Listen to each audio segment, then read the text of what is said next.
Thicker air hissed past, the black ridges and white cliffs of the Death Mountains rising fast. To the east, behind him now, Chitral Valley and Pakistan. To the west, the snowy peaks, barren slopes, and desert valleys of Afghanistan.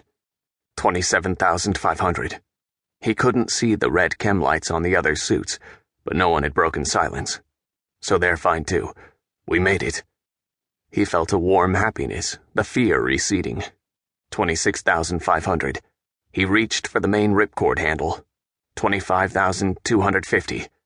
He pulled the ripcord. The pilot chute yanked out the main bag, and he lurched into a wide, down-pulling arc. Tugging the steering toggles, he swung in a circle, but still couldn't see chem lights. Only frozen Bandicoot Mountain rising toward him, the snow-thick valleys 8,000 feet below, dim lights to the east that could be the village of Songlech. He lined up to fly northwest across Bandicoot, so he'd hit the DZ on the mountain's western flank. The stars above the black dome of his chute were thick as milk. The great peaks climbed past him, entombed in ice. He sucked in oxygen, felt peace. A huge force smashed into him, collapsing his chute. He somersaulted, tangled in another chute, somebody spinning on its lines. "Cut away!" he screamed. They looped around again, caught in the lines. Jack wrenched an arm free, but that spun him the other way. The tangled chute swung him down, and the other man up. Then the stars were below him, so for an instant he thought he was falling into space.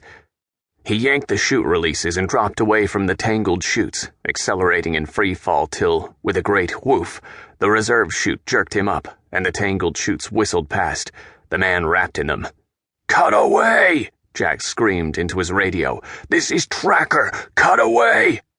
"This is Domino," McPhee said. "What's your situation?" "Tracker, this is Silver," Loxley said. "I can't see you. Over." "Come in, Whiskey," Jack yelled at Gustafson. "If you're caught, cut away the main chute and deploy reserve. Maintain altitude awareness. Cut away!" His hands had frozen. "Whiskey!" he screamed. "What's your situation?"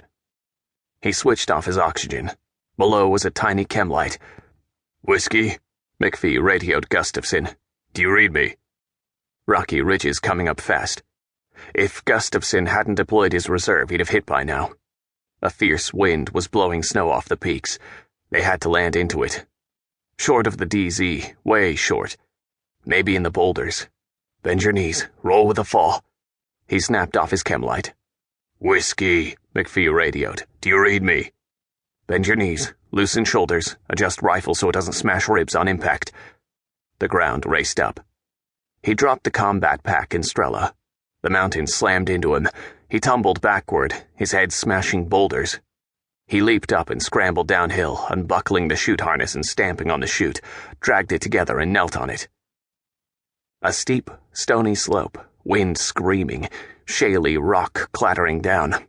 He snatched off his helmet and clutched his head, blood hot between his fingers, the pain unbearable. He untaped his rifle, checked the safety. "Tracker here," he whispered, gripping his skull to hold in the agony. He feared his skull was broken, the way the blood poured out. "Touchdown. Over." "Silver here," Loxley answered. "TD, over." "Domino here," McPhee said raggedly. "TD, over." "Whiskey," Jack called. Silence. Hissing of wind in the radio. "Stow your chutes in your packs and link up," he told him. "Look for my chem light. Over." "Domino here," McPhee said.